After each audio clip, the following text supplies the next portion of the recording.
আসবে। আজকে আপনারা অনুভব করেছেন ছোট্ট একটা ভূমিকম্প হয়েছে, তাই না? হ্যাঁ। তো আমি বললাম জুম্মার দিন আছে, ছুটির দিন মাদ্রাসা, আমাকে ফজরের পরে শুচ্ছি, উঠিও না, 10টার সময় আমার ঘুম ভাঙবে। যখনই উঠে বাথরুমে যাব সেই সময় ভূমিকম্প অনুভব হয়েছে। প্রথমে আমার মাথা ঘুরে গেল, আমি মনে করলাম আমার তো প্রেশার কিচ্ছু নেই, মাথা আমার ঘুরলো কেন। আমি একটু সঙ্গে সঙ্গে আমার আলমারি ছিল, আলমারিতে হাত রাখলাম, তারপর আবার ঠিক হয়ে গেল।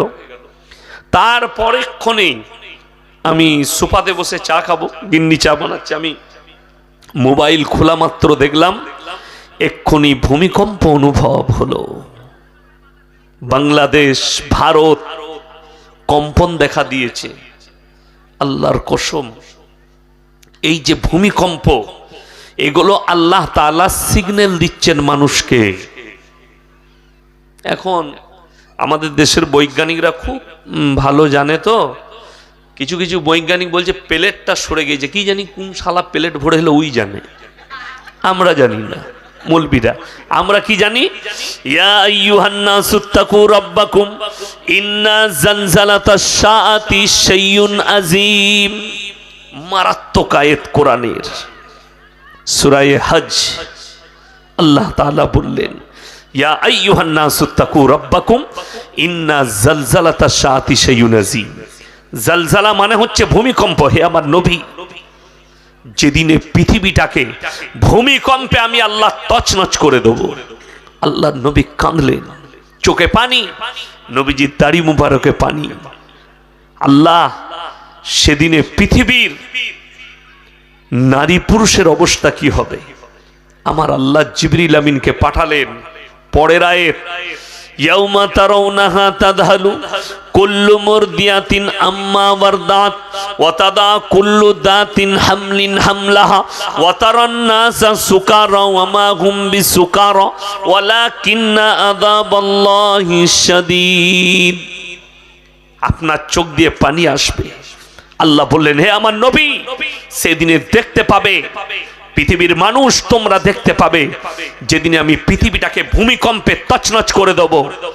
দুধ পেলানেওয়ালি মা স্তনে দুধ পান করাচ্ছে বাচ্চাকে, বিছানায়, রাস্তায় ছাগল তার বাচ্চাকে দুধ দিচ্ছে, গাভী তার বাচ্চাকে দুধ দিচ্ছে, ছোট্ট বাচ্চা। আল্লাহ কোরআনে বললেন সব বাচ্চা পড়ে থাকবে। সেই দুধ পেলানেওয়ালি মা তার বাচ্চাকে ফেলে রাস্তায় ছুটতে শুরু করবে পাগলের মতো। শুধু তাই নয়, তারপর আল্লাহ বললেন ওই মেয়েটা যার পেটে বাচ্চা থাকবে, 3 মাসের হোক, 4 মাসের হোক, 9 মাসের হোক, 7 দিনের হোক, 40 দিনের হোক, সে সঙ্গে সঙ্গে বাচ্চা ধারণ করে ফেলবে আল্লাহর আযাবের ভয়ে। আর তারা যখন রাস্তায় ছুটবে মাতাল হয়ে যাবে, মাতালের মতো, কিন্তু প্রকৃত মাতাল তারা নয়। আল্লাহর নবী সাল্লাল্লাহু আলাইহি সাল্লামের সাহাবীরা কাঁদলেন যে শোনো, এখানে ইমাম বুখারী রাহমাতুল্লাহ আলাইহি ব্যাখ্যা করেছেন, এই আয়াতের ব্যাখ্যা করতে গিয়ে তিনি মারাত্মক কথা লিখেছেন যে কেউ কেউ বলেছে এটা কিয়ামত সম্পর্কের আয়াত, যে কিয়ামতের দিনে, যেদিনে কোন মুফাসসিরিন বলেছেন যেদিনে সিংগায় ফুঁক দেওয়া হবে সেই দিনকার ঘটনা। আর কেউ কেউ বলেছেন আমার আল্লাহ তাআলা যুগে যুগে ভূমিকম্প দিয়ে সাবধান বাণী দিয়েছেন যে কিয়ামতের দিনে এইভাবে আমি ধ্বংস করব। আমার বন্ধুগণ, হযরত আদম আলাইহিস সালাতু ওয়াস সালাম কিয়ামতের দিনে সমস্ত নবী পয়গম্বররা থাকবেন। আল্লাহ তাআলা আদম আলাইহিস সালাতু ওয়াস সালামকে বলবেন তুমি তোমার উম্মতদের মধ্যে থেকে 1000-এ 1টা করে বার করে নাও, ওই 1000-এ 1টা জান্নাতে যাবে, 999টা জাহান্নামে যাবে। কাকে বলবেন? হযরত আদম আলাইহিস সালাতু ওয়াস সালাম, যিনি পৃথিবীর প্রথম পয়গম্বর, আল্লাহ যিনাকে মানব হিসাবে প্রথম সৃষ্টি করেছেন, সেই আদম আলাইহিস সালাতু ওয়াস সালামকে বলা হবে তুমি তোমার উম্মতদের মধ্যে, উম্মতিদের মধ্যে 1000-এ 999টা জাহান্নামে যাবে, 1টা করে বার করে নাও, 1টা করে বেরোবে। আল্লাহর নবী সাহাবীরা কাঁদলেন, ইয়া রাসূলুল্লাহ, ইয়া হাবিবাল্লাহ, তাহলে আমাদের কি হবে? সবাই একবার জোরে সোরে বলুন সুবহানাল্লাহ। আল্লাহ শুকর আদায় করুন। আল্লাহ নবী বললেন, হে আমার সাহাবীরা শোনো, আল্লাহ তাআলা আমার উম্মতি থেকে হাজারে একটা জাহান্নামে যাবে, 999টা জান্নাতে। জোরে বলুন সুবহানাল্লাহ। এটা কার? শুধুমাত্র উম্মতে মুহাম্মাদি, অন্যান্যদের জন্য নয়। যেমন আপনাকে বলি, আজও আল্লাহ দুনিয়া টিকিয়ে রেখেছেন শুধুমাত্র পৃথিবীতে নামাজি, মুসল্লি, দিনদার আর ইমানদার আছেন বলে। তা না হলে বহু কমকে আল্লাহ ধ্বংস করেছেন। করেছেন না করেননি? কয়েকটা দলিল দিচ্ছি। হযরতে নূহ নবীর কমকে আল্লাহ ধ্বংস করেছেন কি দিয়ে? বন্যা দিয়ে। লূত নবীর কমকে রুটির মতো পাল্টিয়েছেন, যেভাবে আমরা তাওয়াতে রুটিতে তাওয়া ভরে পাল্টাই মায়েরা রুটিকে, আমি ওইভাবে জিবরিল আমিনকে বললাম, পাখাটা ভরো, জমিনটাকে ধরে পাল্টিয়ে দাও। শুধু ওইটা নয়, 9 পারা প্রথম পৃষ্ঠা, হযরতে শুআয়ব বলে একজন নবী এসেছিলেন, পৃথিবীতে আল্লাহ পাঠিয়েছিলেন। সেই শুআয়ব নবী যখন তার কওমের কাছে ইসলামের প্রচার শুরু করলো, তার কওমের যারা নেতা ছিল, যারা বেঈমান কাফের ছিল, তারা বললে, শোনো, এলান দিল তারা তার দেশে, বলছে যারা শুআয়বের আল্লাহকে মানবে, তাকে যে নবী হিসাবে মেনে নিবে, তার আল্লাহকে যে বিশ্বাস করবে, তাকে আমরা হত্যা করে দেব, মার্ডার করে দেব। এই যখন হুইপ জারি হলো এবং কিছু মানুষকে তারা হত্যা করলো, শুআয়ব নবীর উপরে যারা ঈমান এনেছে তাদেরকে যখন হত্যা করা হলো, বিসমিল্লাহ, একটু চা না করান, হালকা মিষ্টি। তো তাকে যখন হত্যা করা হলো কিছু মানুষকে, আল্লাহ তাআলা হযরতে শুআয়ব নবীকে বললেন, হে নবী, তুমি পাহাড়ের দিকে চলে যাও, পাহাড়ের চূড়ায় চলে যাও। আল্লাহ কি হবে? তুমি খালি সেখানে বসে মজা দেখবে। ক্বালাল মালাউল্লাযীনা ইসতাকবারু মিন কওমিহি লাইন ইত্তাবাতুম শাইবান ইন্নাকুম ইযাল লাখাসিরুন। হে আমার নবী, তোমরা কি দেখোনি শুআয়ব নবীর কওমকে আমি এমন ভাবে ধ্বংস করেছি, সেই জায়গা দেখে মনে হচ্ছিল এখানে আর কোনো জনবসতি ছিল না, আমি খেলার মাঠ করে দিয়েছিলাম। জোরে বলুন সুবহানাল্লাহ। আল্লাহ এত বড় কুদরতওয়ালা, এত বড় শক্তিশালী। আমার আল্লাহ যদি চাই, আপনি ভারতের শেষ সীমানায় বসে আছেন, করিমপুর বর্ডার, ঠিক কিনা?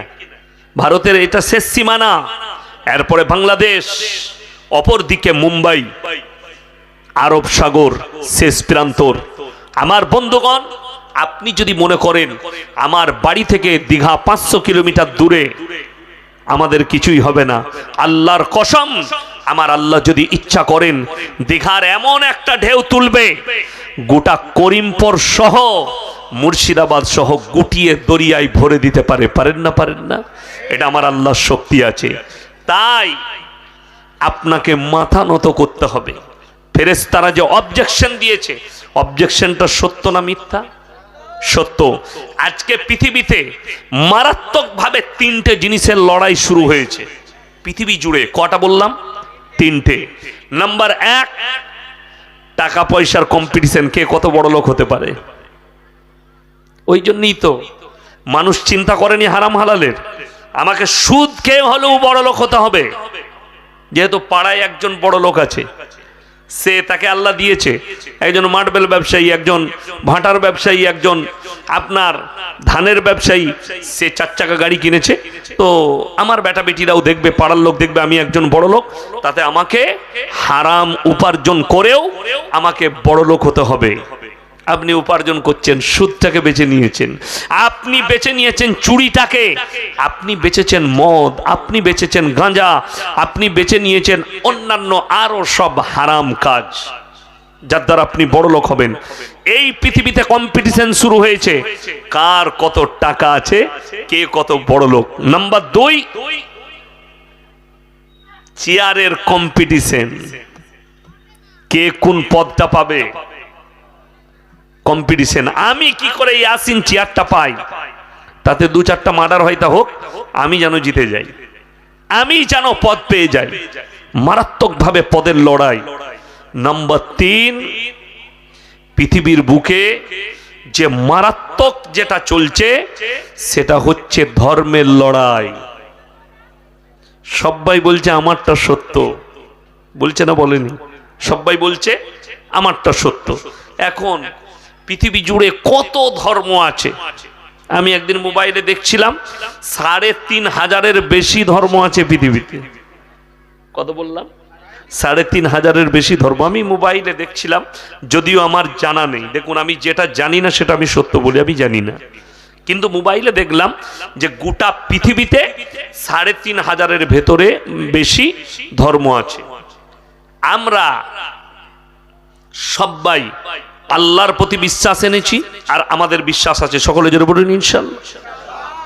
এখন পৃথিবীতে যদি অনেকগুলো মালিক হয়, যেমন এক্সাম্পল দিই, এখানে অনেকগুলো মোবাইল রাখা আছে।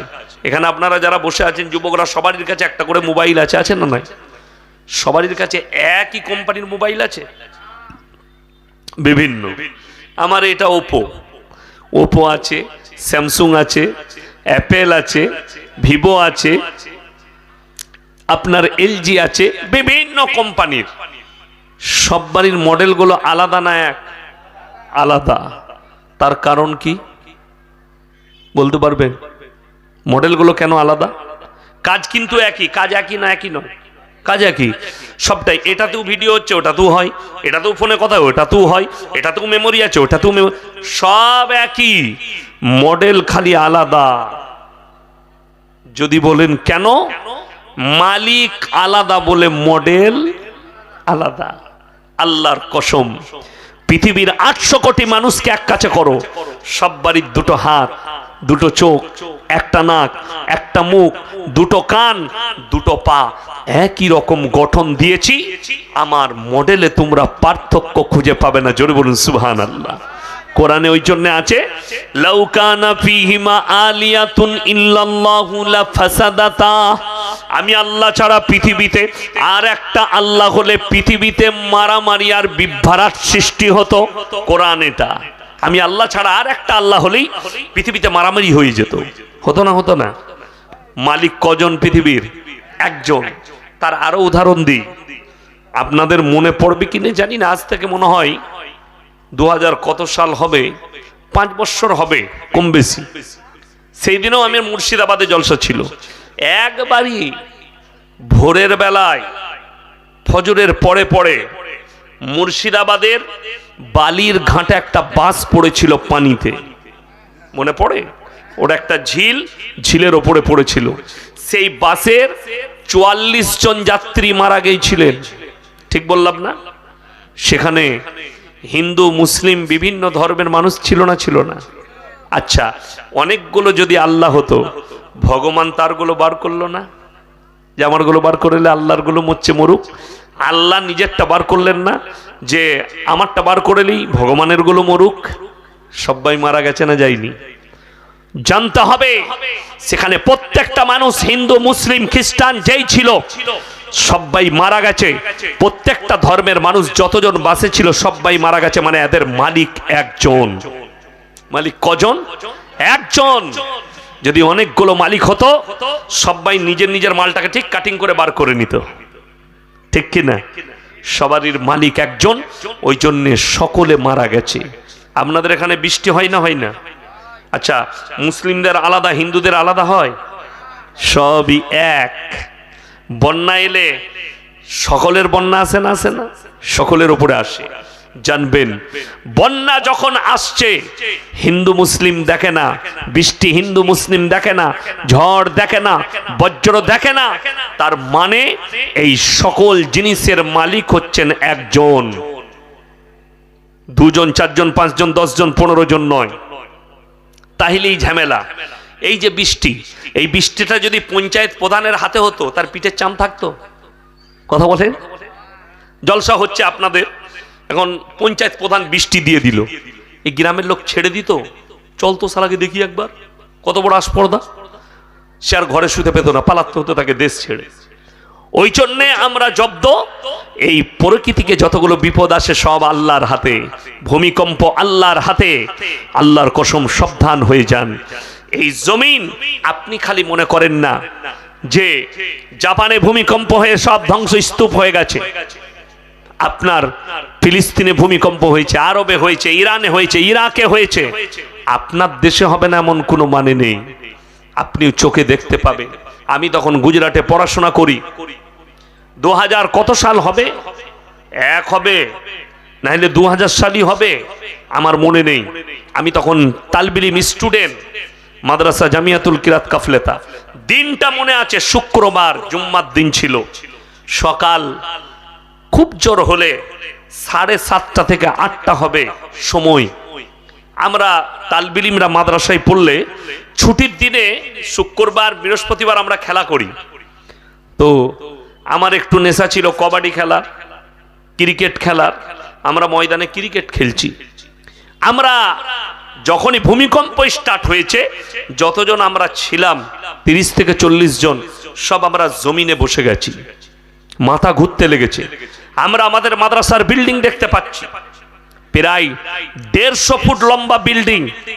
সেই বিল্ডিং সাপের মতো লড়ছে, সাপ যেভাবে নড়ে ওইভাবে নড়ছে। আমরা বুঝতে পেরেছি ভূমিকম্প। আমরা দোয়া পড়তে শুরু করে দিয়েছি, আজান দিতে শুরু করে দিয়েছি, আল্লাহু আকবার পড়ছি। ভূমিকম্প কেটে গেল। এসে দেখলাম মাদ্রাসায় কোথাও কোথাও চিরিক ফাট হয়েছে। বাথরুমে যে ছিল বাথরুমে পড়ে গেছে, উঠতে পারেনি। যে যেখানে ছিল সেখানে বসে গেছে। কিছুক্ষণ পরে খবর আসছে, কচবুজ বলে একটা জায়গা আছে গুজরাটের, কচবুজ, সেখানকার ফটো এলো। তাক লেগে গেল মাথায়। মনে হচ্ছে যেন কেউ হাতে করে ধরে বড় বড় যেমন পাথরের চাং হয়, তলাকার মাটি ওপরে করে দিয়েছে। মসজিদ দাঁড়িয়ে আছে, মসজিদের পাশে 5 তলা বিল্ডিং মাটির তলায়, তার পাশের বিল্ডিং মাটির তলায়। সেখানে আশ্চর্য যেটা ঘটনা ছিল, সেখানে মসজিদ দাঁড়িয়ে আছে কিন্তু বাকি সব বিল্ডিং গুঁড়ো হয়ে তলায় নেমে গেছে। আমরা যখন খোঁজ নিলাম, সেই এলাকার যে মানুষগুলো বেঁচে গেছে তারা কাঁদতে লাগলো। সেখানে উলামারা সফর করলেন, আলেমরা গেলেন জায়জা করতে। সেখানকার মানুষরা এত মারাত্মক কথা বললেন যে হুজুর, এই এলাকার মানুষ মসজিদের পাশে বসে মদ পান করত, মসজিদের পাশে বসে তারা লটারি ব্যবসা করে, মসজিদের পাশে বসে টাস খেলায়, মসজিদের পাশে গরু বাঁধে, মসজিদের দেওয়ালে ছাগল বাঁধে, নামাজ কেউ পড়তে আসে না। আল্লাহ ধ্বংস করেছেন। আমার বন্ধুগণ, আপনারা দেখেছেন মায়ানমারের আং সান সুকি সরকার রোহিঙ্গা মুসলমানদের উপরে বুলডোজার চালিয়েছে, তার মিলিটারি, তার শাসন। বাচ্চা ছেলে তার গলায় পা দিয়ে তাকে মার্ডার করে দিয়েছে, পেটে পা দিয়ে দাঁড়িয়ে গেছে। বাচ্চা মেয়ে 5 বছরের, চোখের সামনে তার মাকে রেপ করে লজ্জা স্থানে তলোয়ার ভরে ফেলে দিয়েছে মায়ানমারের আং সান সুকি সরকার।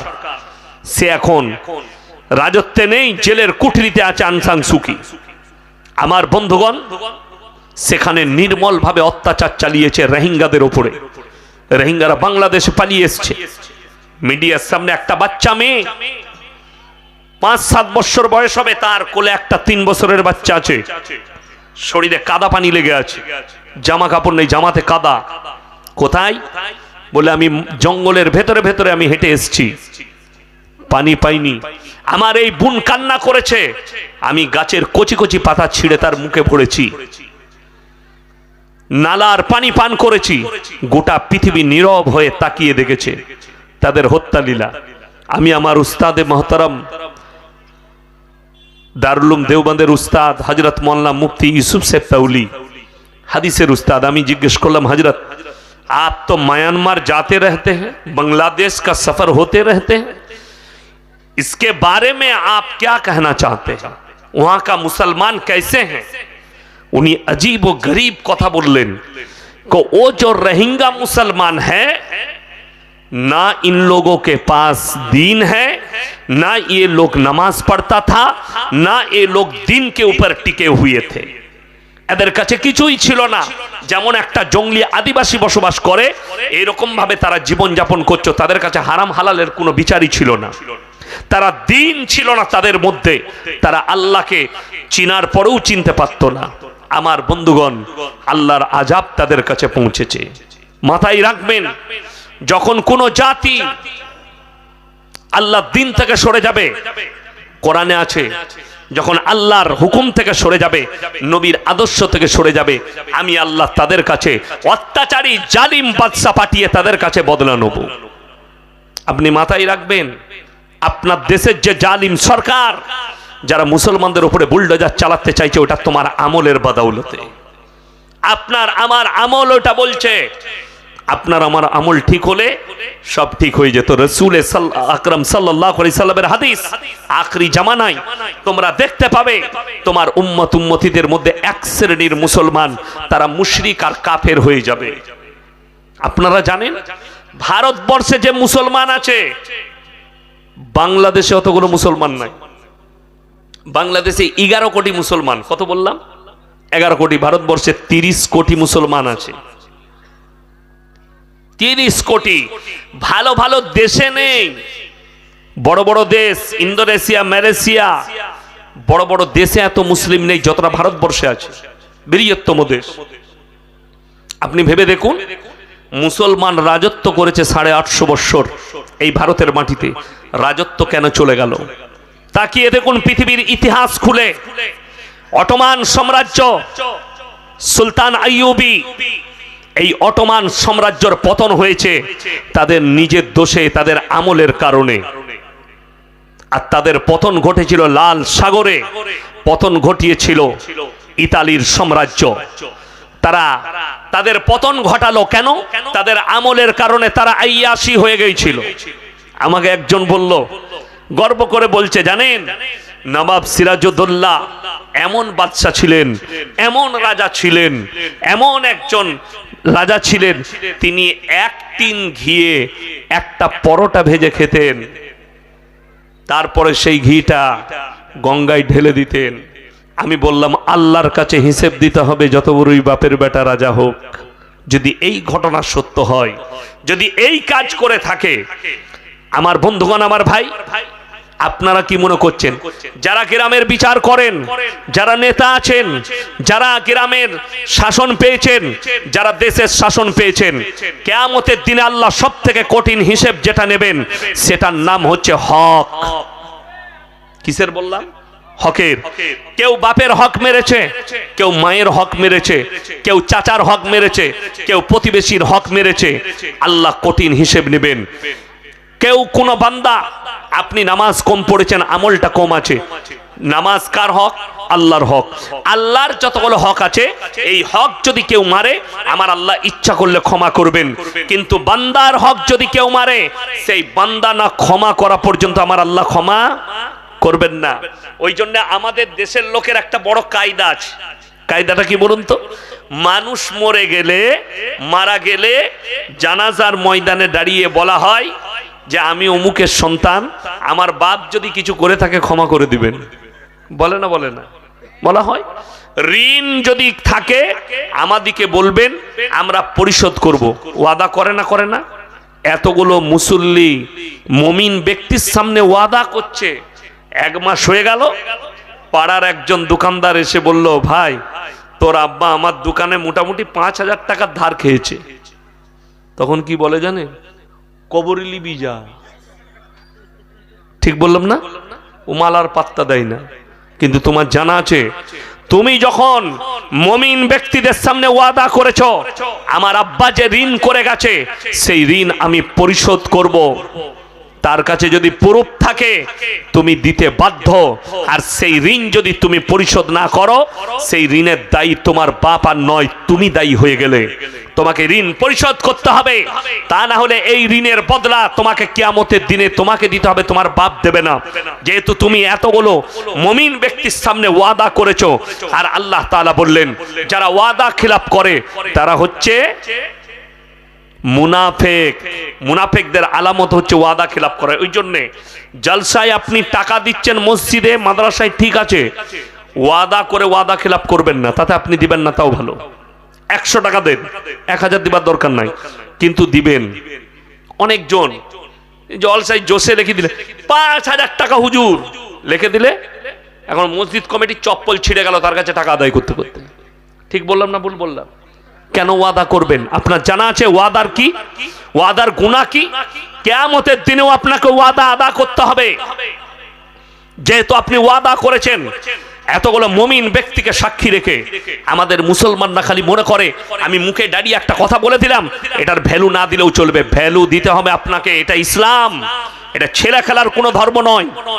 ওই জন্যই তো নবী মুহাম্মদ সাল্লাল্লাহু আলাইহি সাল্লাম পৃথিবীর শ্রেষ্ঠ ব্যক্তি, ইসলাম শ্রেষ্ঠ ধর্ম।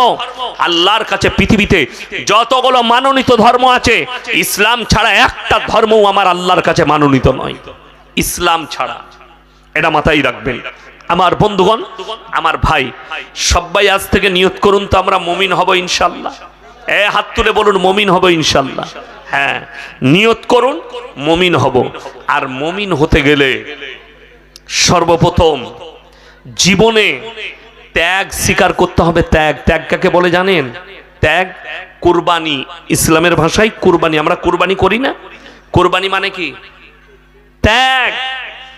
চুপ করুন, আনুক চা, অসুবিধা নাই। কুরবানি মানে হচ্ছে ত্যাগ। আর আমরা মনে করি কুরবানি মানে মাংস খাওয়া, তাই না? ওই জন্যই তো আমাদের অনেক যুবক আছে, এখনকার ছেলেরা কজন নামাজ পড়ে তো 3 দিন 4 দিন নামাজ পড়ছে, 10 দিন নামাজ পড়ছে, দিয়ে বলছে আমার বাপ দাদুরা তো নামাজ জানতো না, সেরকম কোরআন হাদিস বুঝতো না, আমরা বেশি বুঝি। বলে না, বলে না অনেক ছেলে। আমি বলে যাচ্ছি, তোমার বাপ সূরাটা ভালো করে পড়তে পারতো না, দোয়াটা ভালো জানতো না, মসজিদে গিয়ে মাথা ঠুকেছে।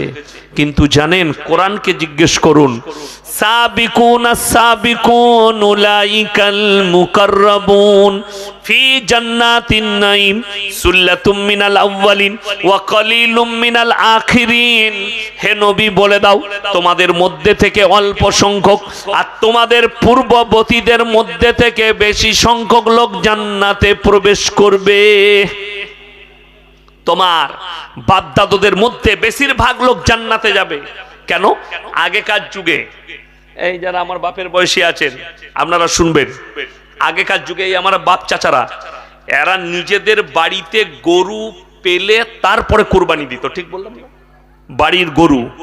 আর এখন কি, কালকে কুরবানি, পরশু কুরবানি, আজকে হাটে গিয়ে একটা গরু কিনে নিয়ে আসছে। সেই প্রাণীটার উপরে মহব্বত হবে? হবে না। কুরবানি হচ্ছে মাংস কাটছেন কুরবানির দিনে, মাংস টুকরো যেন লুঙ্গির তলায় না চলে যায়। কথাটা বুঝতে পেরেছেন আমি কি বলছি?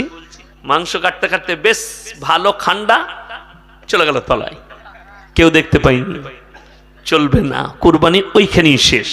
ত্যাগ হচ্ছে কুরবানি। আমি আল্লাহর জন্য কুরবানি দিচ্ছি। আমাদের দেশের লোক তো রেডিমেড কুরবানি দেয়, রেডিমেড কুরবানি, কালকে আজকে নিয়ে এলো, কালকে কুরবানি না। মিনিমাম আপনার বাড়িতে 1 মাসও তাকে খাবার খাওয়ান, বাড়িতে পালুন, তার উপরে আপনার মহব্বত জাগুক সেই প্রাণীটার প্রতি। ওই জন্যই তো বলছি, আপনার বাপ দাদারা কি আমল করেছে, আপনি কি করছেন? শুধু তাই নয়, আপনি বলছেন হুজুর আমরা তো নামাজ পড়ছি, রোজা রাখছি। মারাত্মক কথা শুনেলেন।